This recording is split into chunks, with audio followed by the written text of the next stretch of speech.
Forum Bisnis Metro TV. Ya, dari tadi kita bicara di perdagangan komoditas dan berjangka saja. Kayaknya di capital market ini yang ekuitas tidak ada masalah. Apakah betul tidak ada masalah? Mungkin bisa disampaikan oleh Bang Irwan Ariston. Oke, terima kasih Maria. Saya Irwan Ariston Apitupulu. Posisi saya di sini sebagai katakanlah masyarakat. Maaf?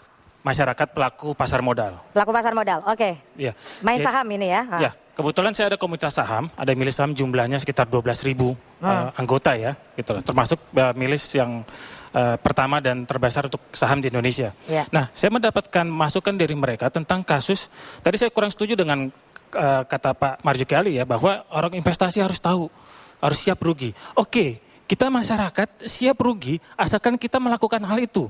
Tapi kalau kita tidak melakukan itu tolong jangan dong. Seperti kasus di Antaboga dan Sarijaya. Sarijaya kasus tahun 2000. Sarijaya Sekuritas ini ya? Sarijaya Sekuritas. Nasabah itu kan tidak melakukan apa-apa. Dalam artian mereka punya saham, mereka punya cash. Tetapi kejadiannya pemilik perusahaan atau sekuritas di situ melakukan fraud menggunakan dana nasabah dan saham nasabah, termasuk yang Optima. Ini ada satu kasus contoh, dia punya saham 100 saham Inco ya, itu nilainya kurang lebih sekarang sekitar 100 jutaan.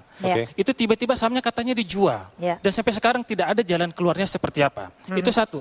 Yang kedua, walaupun otoritas sekarang ini, bursa sekarang ini resmi, tetapi ternyata juga bisa ada IPO yang namanya bodong. Kasus Star. Baik. Star begitu IPO dari 102 naik sampai 300-an, tiba-tiba sekarang 50 dan dinegosiasi pembentukan harga semu begitu. Iya, jadi sepertinya ini nggak jelas. Masa dalam berapa bulan baru IPO, kok kayaknya perusahaan abal-abal bisa lolos. Ya, langsung mungkin ditanggapi dari Bursa Efek Indonesia. Iya, Ibu Kiki. Diskusi kita ini tidak mendiscourage orang untuk investasi. Investasi itu betul loh ya, karena kalau kita lihat misalnya bunga bank sekarang berapa, inflasi berapa, kita memang harus investasi. Orang itu sejahtera cuma dua hal. Yang pertama dia dari penghasilan dia, kedua dari investasi. Yang salah adalah investasi yang keliru itu. Makanya kita dari Bursa Efek Indonesia dengan koordinasi dengan OJK ya, kita selalu melakukan edukasi di mana-mana tentang bahaya investasi yang keliru ya. Tapi masyarakat kita ini kalau diajar yang benar susah banget. Tapi kalau yang salah itu memang mereka gampang banget. Sesuatu yang menjanjikan keuntungan pasti, yang udah pasti, misalnya setiap bulan dijanjikan 10%. Investasi apa yang setiap bulan bisa 10% kayak gitu ya. Jadi memang itu mesti hati-hati. Nah, tadi kata kuncinya sebenarnya udah diucapkan oleh Pak Riawan Amin bahwa apa sih manfaat investasi untuk masyarakat. Nah, kalau di pasar modal Maria, saat ini ada 464 perusahaan yang mendapatkan manfaat dari pasar modal. Dia dapat funding dari pasar modal. Artinya apa? Ada penciptaan lapangan kerja baru, kemudian pajak buat pemerintah naik, good corporate governance naik. Nah, itu investasi yang benar. Nah, aku mau jawab pertanyaan tadi dari Pak Ariston tentang kalau ada kasus Sarijaya seperti apa. Nah, kabar baiknya Bursa Efek Indonesia itu dengan arahan dari OJK juga kita membentuk yang disebut dana perlindungan pemodal. Nah, itu akan mulai aktif 2014. Yang dilindungi bukan investasi ya, investasi bisa naik bisa turun, tetapi kalau ada dilarikan oleh misalnya perusahaan efek salesnya apa. Nah, kita bisa masuk untuk mengganti kerugian investor.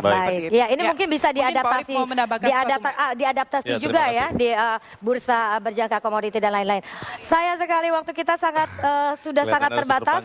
Kita harus akhiri diskusi pada hari ini. Ya, terima kasih sekali dan kita punya beberapa rekomendasi. Ada beberapa rekomendasi dari perbincangan kita malam ini, Bapak Ibu semua. Yang pertama adalah BI, OJK, Bapepti harus mengatur dan mengawasi ketat penghimpunan dana masyarakat dalam bentuk investasi.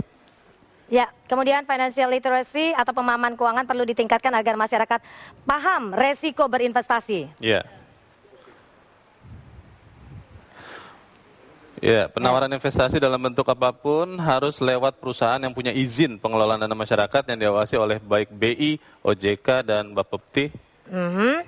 Dan ini adalah rekomendasi-rekomendasi kita, mungkin tidak menjawab secara keseluruhan kegalauan kita pada hari ini. Yang paling penting itu tadi message-nya, ini tidak mengurangi minat kita untuk berinvestasi. Kenali resiko, betul-betul pahami apa yang Anda lakukan, karena itu uang Anda, bukan uang orang yang menawarkan produk kepada Anda. Dan itu akhir dari Forbes malam ini, pemirsa. Saya Leonard Samosir. Dan saya Maria Kalai, sampai jumpa kita minggu depan.